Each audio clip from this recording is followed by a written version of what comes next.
Maya woke up every morning at exactly 6:15 a.m., not because she needed to, but because routine felt safe. Safe felt good.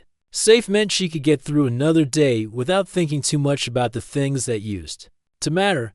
She made her coffee the same way every day. 2 spoonfuls of sugar, a splash of milk, no more, no less. The mug was white and plain.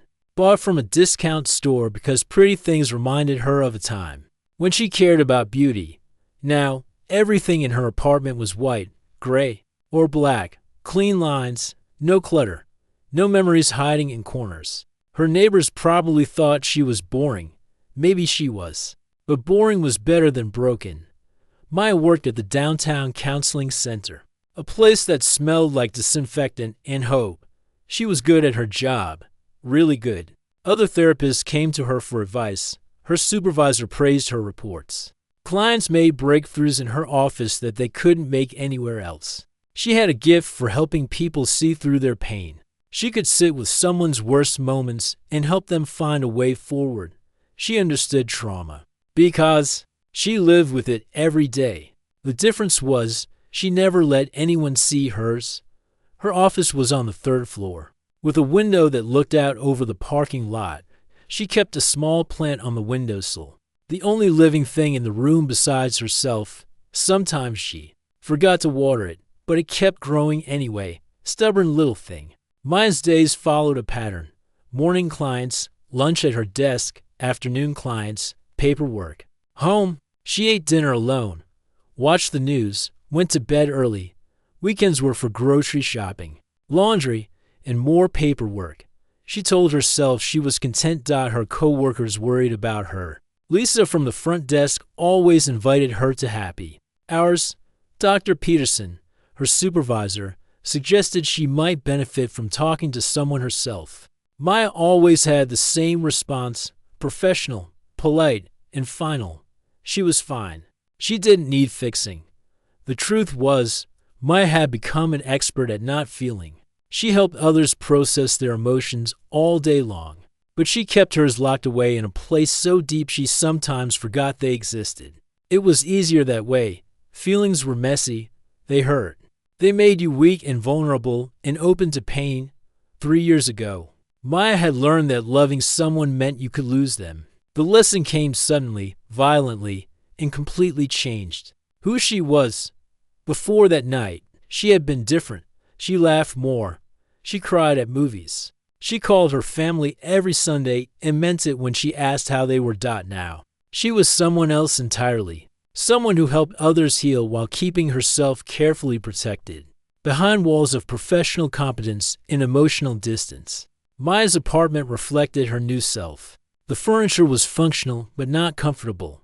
The walls were bare except for her diplomas and certificates.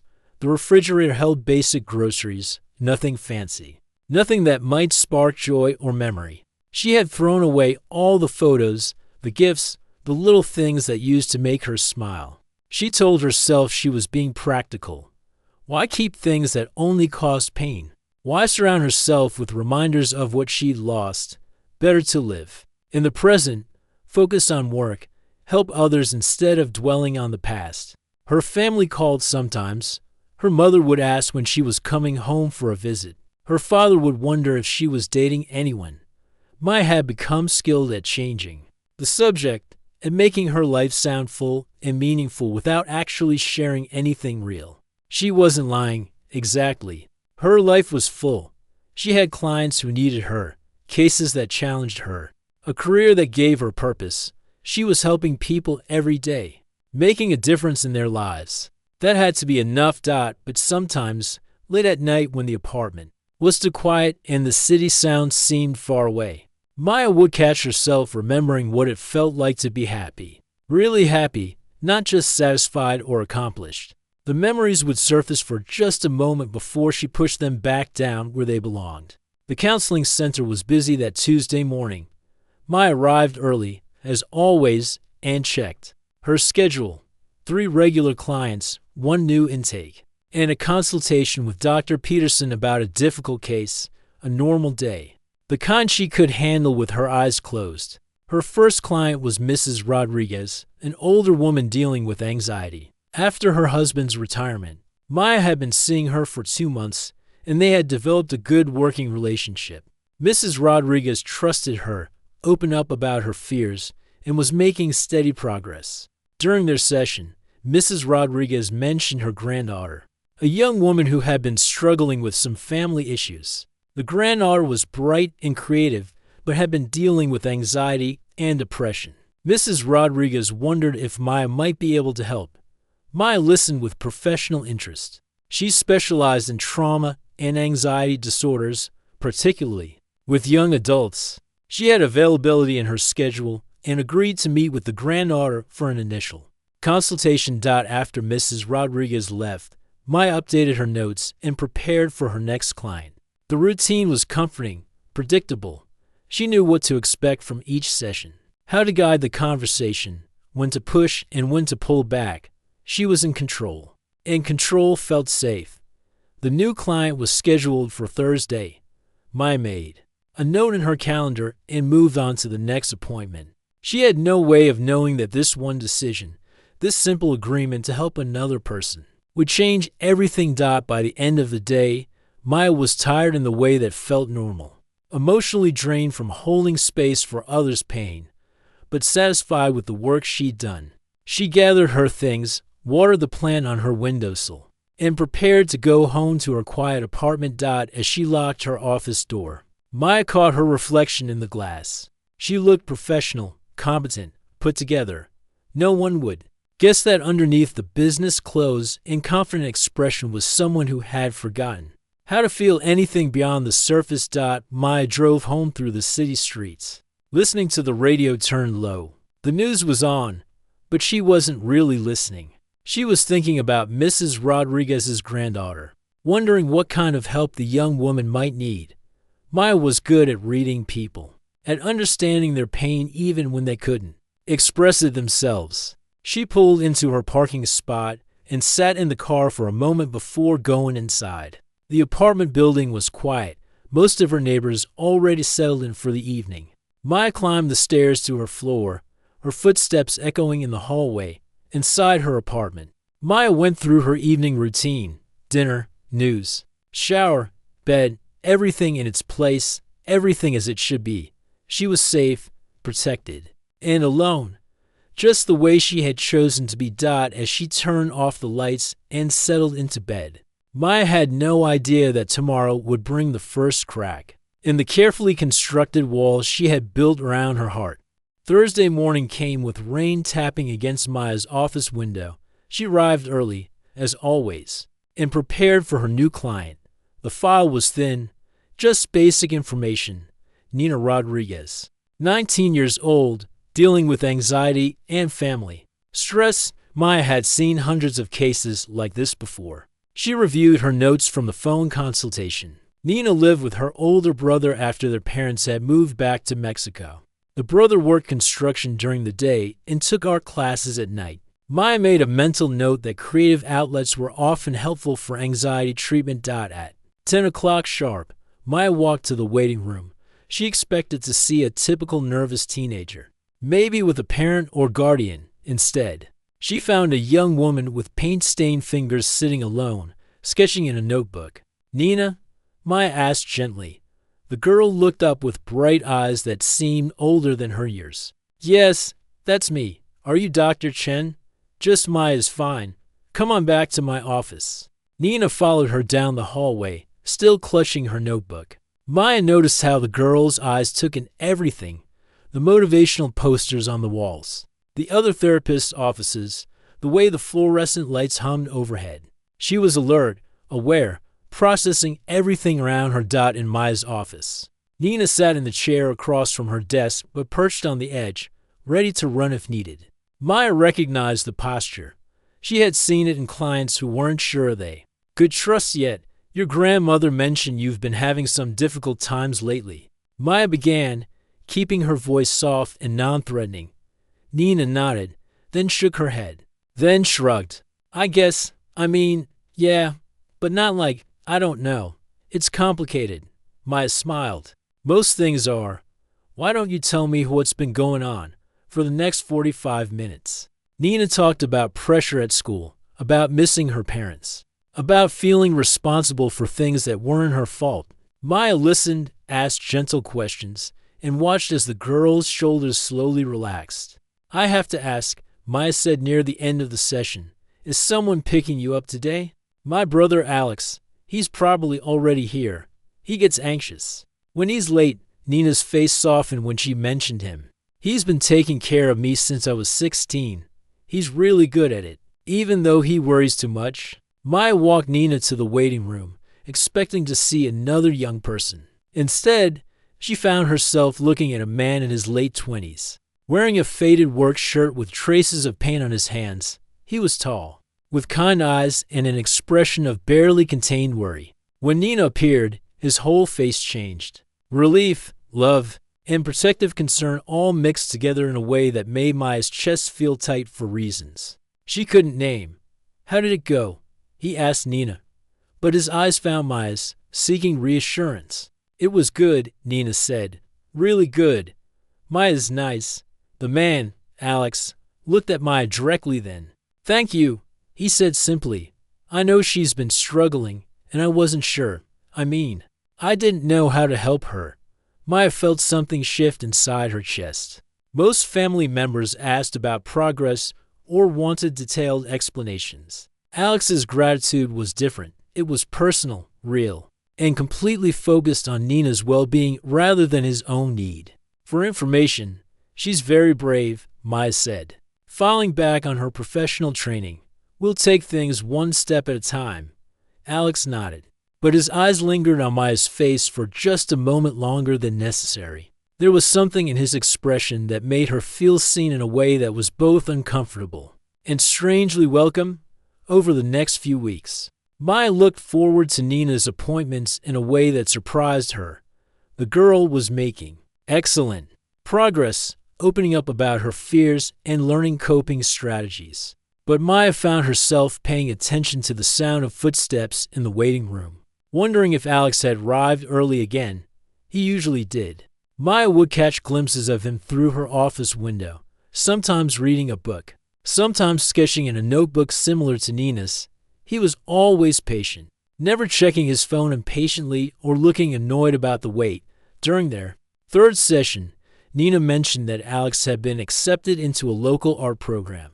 He's really talented, she said proudly. He paints these amazing pictures that make you feel things, like you look at them and suddenly you understand something you couldn't put into words before. Maya found herself curious about Alex's art, about what kind of person could create something that moved others so deeply. She pushed the thought away, focusing on Nina's progress instead. After the session, as Maya walked Nina to the waiting room, she noticed Alex had been sketching. He quickly closed the notebook when they approached, but not before Maya caught a glimpse of what looked like a cityscape with dramatic clouds. How's the art program going? Maya asked, surprising herself with the personal question. Alex's face lit up. It's incredible. I never thought I'd be able to do something like this. The instructor says I have a good eye for capturing emotion in landscapes. Nina beamed. Tell her about the gallery showing. It's nothing big, Alex said quickly. But Maya could see he was pleased. Just a small local place. Some of the students are displaying their work next month. Maya nodded politely, but something about the way Alex talked about his art resonated with her. There was passion there, but also vulnerability. Creating art meant putting pieces of yourself out there for others to see and judge. Over the following weeks, Maya began to notice changes in herself. She found herself thinking about Nina and Alex between sessions, wondering how they were doing. She started paying more attention to her appearance on days when Nina had appointments, though she told herself it was just professional pride. One Thursday, Alex arrived early as usual, but this time he wasn't alone. He was talking quietly too. An older woman who looked upset. Maya could see them through her office window, and she watched as Alex put a gentle hand on the woman's shoulder, speaking to her with obvious care and patience. When Nina's session ended and they walked to the waiting room, the woman was gone. Alex stood up quickly, his face showing traces of stress. "Everything okay?" Nina asked, immediately picking up on her brother's mood. "Just some family stuff," Alex said quietly. "Nothing for you to worry about." But Maya could see the tension in his shoulders. The way his jaw was set, she recognized the signs of someone carrying too much responsibility, trying to protect others from his own struggles. As they prepared to leave, Alex turned back to Maya. "Thank you again," he said. "Nina's been different since she started coming here. Happier, more like herself." Maya felt that familiar tightness in her chest. "She's doing the work," she said. "I'm just here to support her."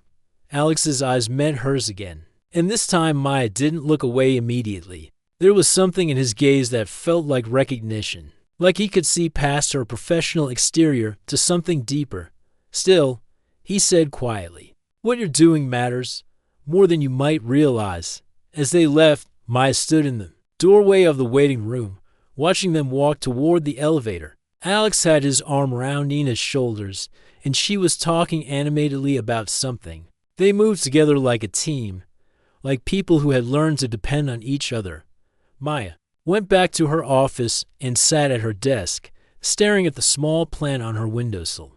For the first time in years, she found herself wondering what it would be like to be part of something like that, to have someone who worried about her, who celebrated her successes, who saw her as more than just a professional helper.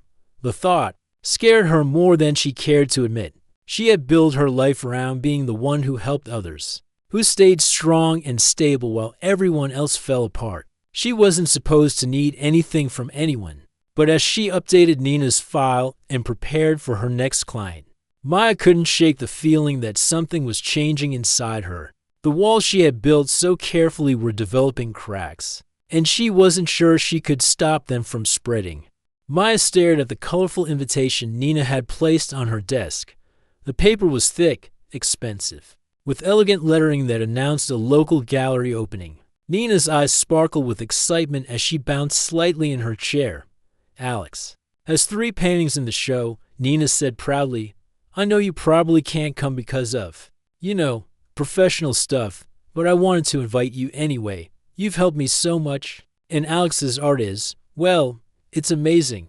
Maya turned the invitation over in her hands. In all her years of practice, she had never attended a client's family event. The boundaries were clear, necessary, and she had never been tempted to cross them before. "I appreciate the invitation," Maya said carefully, "but you're right about the professional boundaries. It's complicated when therapists and clients interact outside of sessions."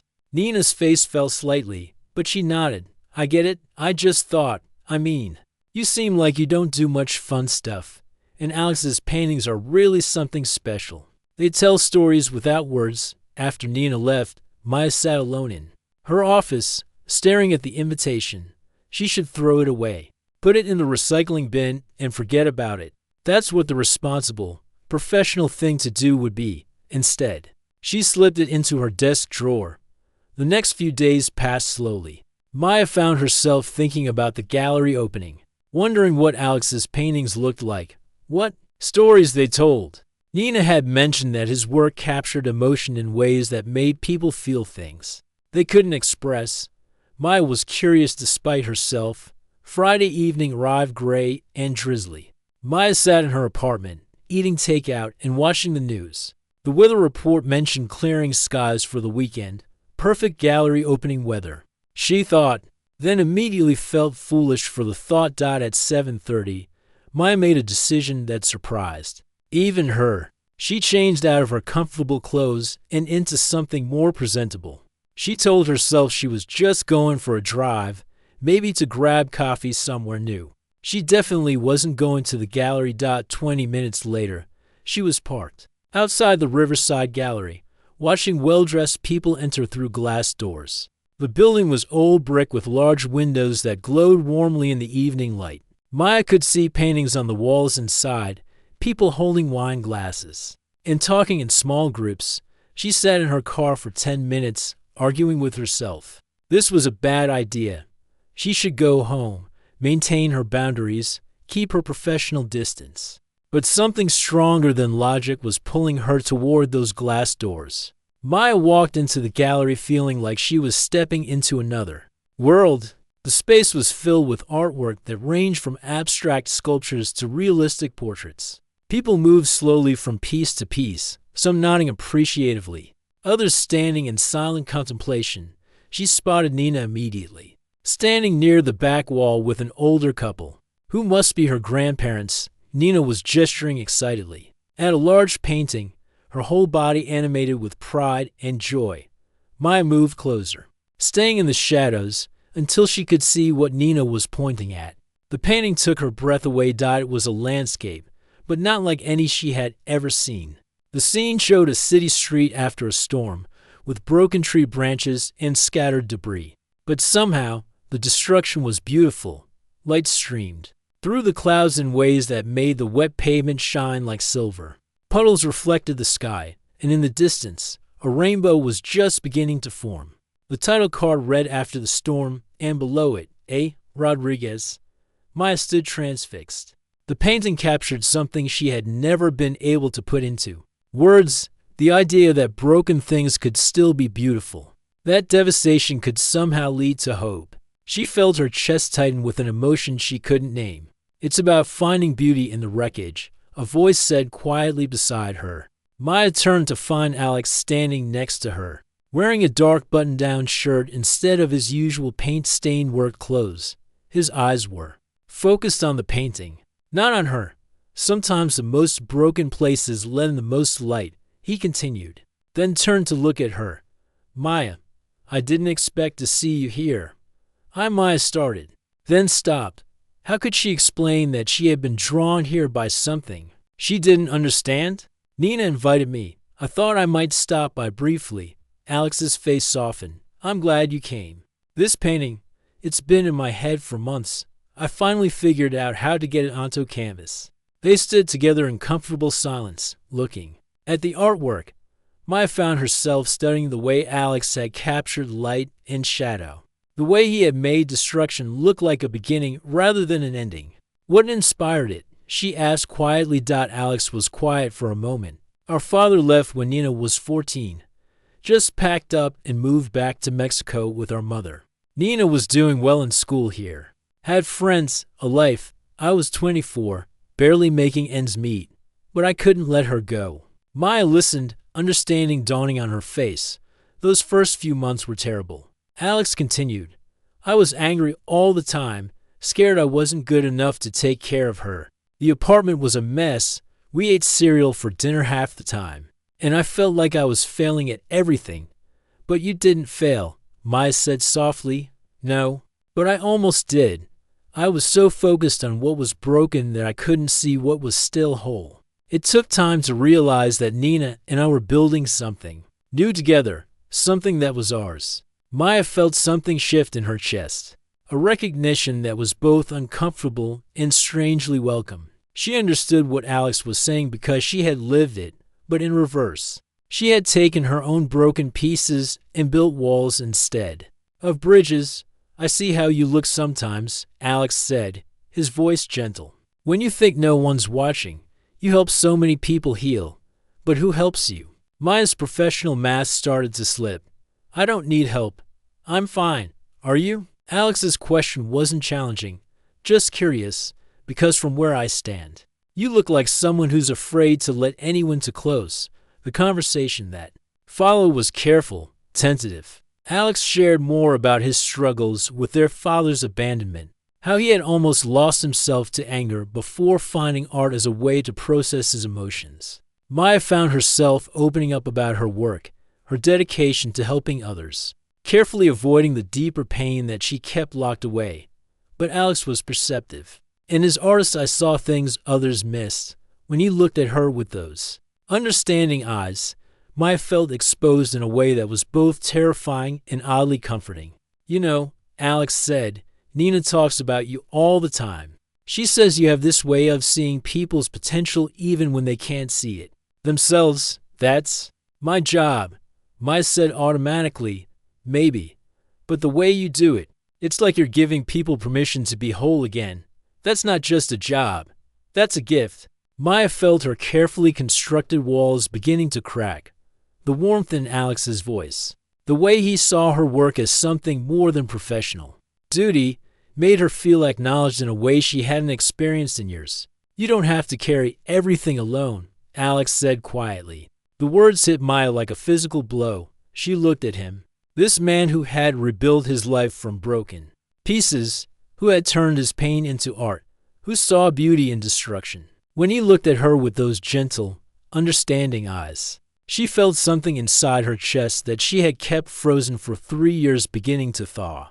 "Please stop looking at me like that," she whispered, her voice barely audible above the gallery's ambient noise.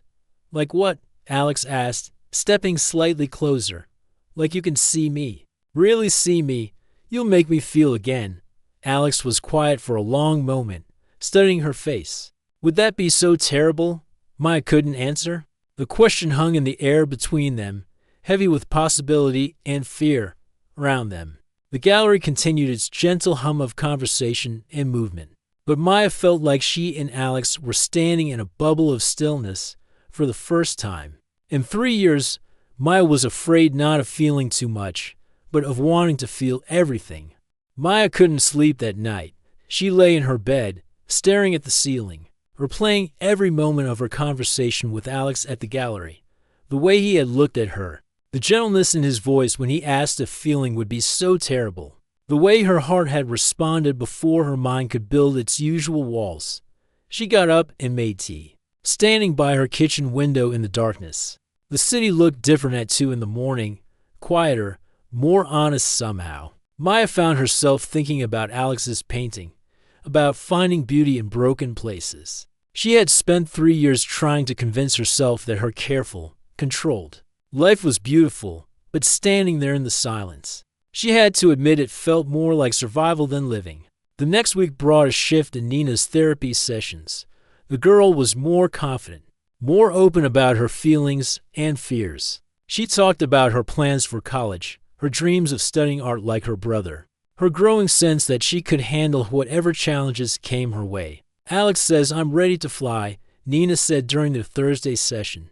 "He's been taking care of me for so long. I think he's ready to focus on his own life for a while." Maya felt a strange mix of pride and something else, something that felt dangerously close to hope. "How do you feel about that?" "Excited, scared, but mostly excited. I never thought I'd be brave enough to go to college, especially somewhere new. But talking to you has helped me realize I'm stronger than I thought." Maya smiled, feeling the familiar satisfaction of watching a client grow and heal. But underneath that professional pride was something personal, a growing awareness that Nina's journey was almost complete, which meant Maya's connection to Alex and Nina would soon end. "I think we should start talking about finishing up our regular sessions," Maya said gently. "You've made incredible progress, and you're developing the tools you need to handle things on your own." Nina nodded, but her eyes were bright with tears. "I'm going to miss our talks. You've been like, I don't know, like a guide when I was lost." After Nina left, Maya sat in her office feeling strangely empty. She had helped hundreds of clients transition out of therapy, but this felt different. This felt like losing something important, though she couldn't quite name what. Her phone buzzed with a text from an unknown number. "This is Alex. Nina gave me your number. I hope that's okay. I wanted to thank you for everything you've done for her. She's like a different person, confident, hopeful, ready to take on the world." Maya stared at the message for a long time before responding. "She did the work. I just provided support." Alex's response came quickly. "You did more than that. You helped her believe in herself again. That's not something small." Maya felt that familiar tightness in her chest. She put her phone away and tried to focus on her other clients. But Alex's words stayed with her. Throughout the day, she found herself checking her phone, wondering if he would text again. He did. Later that evening, "I know this might be inappropriate, but would you like to see my studio sometime? I have some new pieces I'm working on, and I'd love to show them to someone who appreciates art." Maya typed and deleted several responses. Professional boundaries, she reminded herself. Nina was still her client, even if they were winding down. But the invitation pulled at something deep inside her, a curiosity and longing she hadn't felt in years. Finally, she typed, "I'd like that. But we should wait until Nina's treatment is officially complete." Professional ethics. Alex's response was immediate. "Of course, I respect that. Nina's well-being comes first." The fact that he understood, that he respected her boundaries even while reaching out, made Maya feel something she hadn't experienced in a long time, the possibility of being seen and valued for who she was, not just what she could do for others. 2 weeks later, Maya and Nina had their final session. The girl was leaving for college in a month, and she was ready. They talked about coping strategies, about staying connected to the progress she had made, about believing in herself even when things got difficult. "I have something for you," Nina said at the end of the session, pulling out a small wrapped package. "I know you probably can't keep gifts from clients, but I wanted you to have this anyway." Maya unwrapped the gift carefully. Inside was a small painting, no bigger than her hand. It showed a tiny plant growing through a crack in concrete, reaching towards sunlight. The style was similar to Alex's work, but the brushstrokes were different, more tentative, but full of hope. "I painted it myself," Nina said proudly. "Alex taught me. It reminded me of that plant in your office window, the one that keeps growing, even when you forget to water it sometimes." Maya felt tears prick her eyes. "Nina, this is beautiful. Thank you." Alex says that's how people are too. We find ways to grow even in the hardest places, even when we think we can't. After Nina left, Maya sat alone in her office, holding the small painting. She looked at her windowsill plant. Still there, still growing despite her neglect. Maybe Nina was right. Maybe people were more resilient than she gave them credit for. Maybe she was more resilient than she gave herself credit for. Her phone buzzed. "Nina told me she gave you the painting. She's been working on it for weeks. Wanted it to be perfect for you." Maya typed back, "It's beautiful. She's very talented. She learned from watching you. You taught her that broken things can heal, that people can grow stronger in the places where they were hurt." Maya stared at the message, feeling something crack open inside her chest. Alex was right, but she had forgotten that the lesson applied to her too. She had spent so long helping others heal that she had forgotten she was allowed to heal as well. Her phone buzzed again. Nina's final session was today, right? "Would you like to see the studio this weekend?" Maya looked at the small painting in her hands, at the plant reaching toward the light for the first time in 3 years. She felt ready to reach towards something too. "Yes," she typed, "I'd like that very much." Alex's response came with an address and a time, Saturday at 2 p.m. "Fair warning, it's a mess, but it's honest." Maya smiled, a real smile that felt unfamiliar on her face. Honest sounded perfect. She had been hiding behind careful words and professional distance for so long. She had almost forgotten what honest felt like. Saturday afternoon, Maya drove to Alex's studio with her heart beating faster than usual. She had changed clothes 3 times, then told herself she was being ridiculous. This was just a friendly visit, a chance to see his art and maybe understand better the man who had somehow slipped past her defenses. The studio was in an old warehouse district, converted spaces that artists rented for cheap. Maya climbed the stairs to the 3rd floor, following the numbers until she found Alex's door. She could hear music playing inside, something soft and instrumental. When Alex opened the door, he was covered in paint, his hair slightly messy, his eyes bright with the focused energy of someone deep in creative work. He looked more relaxed than she had ever seen him, more like himself. "Come in," he said, stepping aside. "Welcome to the chaos." Maya stepped into the studio and felt her breath catch. The space was filled with paintings in various stages of completion. Canvases leaning against walls, brushes and paint scattered across tables. But it wasn't chaotic. It was alive, full of creativity and passion and purpose. "This is incredible," Maya said, turning slowly to take it all in. "You've created a whole world here." "It's where I make sense of things," Alex said, watching her reaction. "Where I process everything I can't say with words." Maya moved from painting to painting, seeing Alex's journey in the evolution of his work. Earlier pieces were darker, angrier, full of sharp edges and stormy skies. But the newer works showed light breaking through, colors becoming warmer, hope emerging from shadow. You can see the story, she said quietly. The journey from pain to healing, can you? Alex asked, genuinely curious. I wasn't sure if anyone else would be able to read it. Maya turned to face him, feeling something shift between them. I can read it because I know the story. Different details, but the same journey. The same choice between staying safe and learning to trust again. Alex set down his brush and moved closer. What choice are you making, Maya? The question hung in the air between them, heavy with possibility and fear. Maya looked at this man, who had rebuilt his life from broken pieces, who had turned his pain into something beautiful, who saw her not as a professional helper but as someone worth knowing. I'm trying to choose trust, she said quietly, but I'm terrified. Of what? Of caring about someone again, of letting someone care about me, of feeling everything I've been avoiding for 3 years? Alex nodded, understanding in his eyes. Feeling everything means risking everything. I get that. But Maya, you can't help others heal if you're not willing to heal yourself. The truth of his words hit her like a physical blow. She had been so focused on helping others that she had forgotten she deserved healing too. She had forgotten that being whole meant being willing to be vulnerable, to risk pain for the possibility of joy. I don't know how to do this, Maya admitted. I don't know how to be anything other than the person who helps.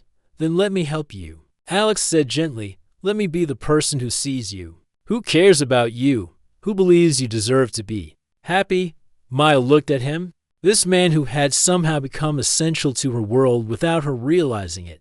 Maya's apartment felt different when she woke up Sunday morning. The same white walls, the same minimal furniture, but something had changed. Maybe it was her. Maybe it was the small painting Nina had given her, now sitting on her kitchen counter, next to her coffee maker. Or maybe it was the memory of Alex's studio, full of color and life and creative energy. She made her coffee and sat by the window, looking out at the city. For the first time in 3 years, the view didn't feel like something she was watching from behind glass. It felt like something she might actually be part of. Her phone buzzed with a text from Alex. Thank you for coming yesterday. It meant a lot to share that space with you. Maya stared at the message, remembering the way he had looked at her in the studio, the way he had offered to help her heal. She had been so used to being the strong one, the helper, that she had forgotten what it felt like to be seen as someone who might need care too. Thank you for showing me, she typed back. Your work is incredible. You've turned your pain into something beautiful. We all have that ability, Alex responded. Some of us just need reminding. Maya smiled, feeling something warm spread through her chest.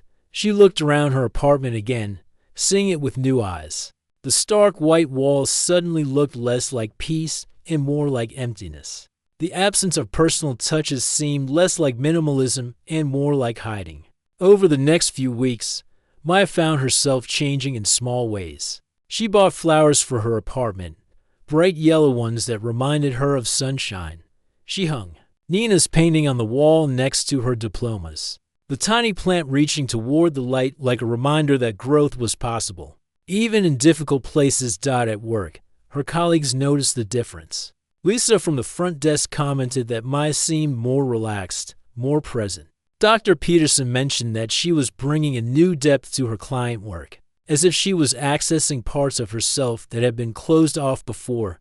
Maya and Alex started texting regularly, simple conversations about their days, about art, about the books they were reading. Maya found herself looking forward to his messages, to the way he saw the world with an artist's eye, finding beauty and meaning in ordinary moments. I'm scared, Maya texted him one evening after a particularly difficult day with a client. Of what? Alex responded immediately. Of how much I'm starting to care about you. Of how much I want this to work. Alex's response took longer to come. And when it did, it was a phone call instead of a text. Maya. His voice was warm through the phone. Can I come over? I think we need to talk face to face. An hour later, Maya opened her door to find Alex standing there with takeout containers and a small bouquet of flowers. I thought you might be hungry, he said simply. They ate dinner sitting on Maya's couch, the first time she had shared a meal with someone in her apartment in 3 years. Alex noticed the changes she had made, the flowers, the painting, the way she had rearranged her furniture to be more welcoming. You're letting life in, he said, gesturing around the room. I'm trying. Maya said, it's harder than I thought it would be. Tell me about what makes it hard. Maya was quiet for a long moment, then began to speak. She told Alex about her sister, about the car accident that had taken her away suddenly and completely. She talked about the guilt she carried, about throwing herself into work to avoid dealing with her grief, about building walls to protect herself from ever feeling that kind of loss again. Alex listened without trying to fix or minimize her pain. When she finished, he was quiet for a moment. I can't promise you won't ever lose someone again, he said finally. But Maya, you can't protect yourself from loss by refusing to live. Your sister wouldn't want that for you. Maya felt tears on her cheeks, the first she had cried in 3 years. I know that. In my head, I know that. But my heart, your heart is scared. That's normal. But it's also brave enough to be sitting here with me, letting me see you like this. Alex reached out and took her hand, his fingers warm and steady. We don't have to figure everything out tonight. We can take this one day at a time. Maya looked at their joined hands, at the way Alex's paint-stained fingers intertwined with hers. It felt like a promise, like a choice to trust despite the fear. I want to try, she said quietly. I want to try to be someone who can feel again. Over the following months, Maya slowly learned to let Alex into her life. It wasn't easy. She had panic attacks when he was late calling, moments when her old walls tried to rebuild themselves. But Alex was patient, consistent, and understanding, in ways that made Maya feel safe enough to be vulnerable. He introduced her to his friends, other artists who welcomed her into their circle with genuine warmth. Maya found herself laughing more, talking about things other than work, discovering parts of herself she had forgotten existed. Alex showed her more of his art, including a series he was working on called Healing Landscapes. The paintings showed places of destruction that were slowly being reclaimed by nature, beauty emerging from devastation over time. This one is new, Alex said, showing her a canvas that depicted a garden growing through the ruins of an old building. I call it Second Chances. Maya stood looking at the painting, seeing herself in the metaphor. It's beautiful, she said. It looks like hope. It looks like you, Alex said quietly, learning to bloom again. Maya's apartment continued to transform. She bought colorful cushions for her couch, hung photographs of places she wanted to visit, filled her refrigerator with fresh ingredients for actual meals. She started seeing her own therapist, finally ready to process her grief properly. The breakthrough came 6 months after that first conversation in Alex's studio. Maya was having a particularly difficult therapy session, talking about her sister. When she realized something had shifted, the pain was still there, but it no longer felt like it was consuming her entire identity. I can miss her and still choose to be happy, Maya said to her therapist. I can honor her memory by living fully, not by shutting down. That evening, Maya called Alex.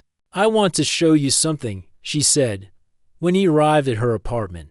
Maya led him to her bedroom, to a closet she hadn't opened in 3 years. Inside were boxes of photographs, letters, and mementos from her life before the accident. I've been ready to look at these for months, Maya said, but I wanted to do it with you. They spent the evening going through the boxes together. Maya showed Alex pictures of her sister, told him stories about their childhood, shared memories that made them both laugh and cry.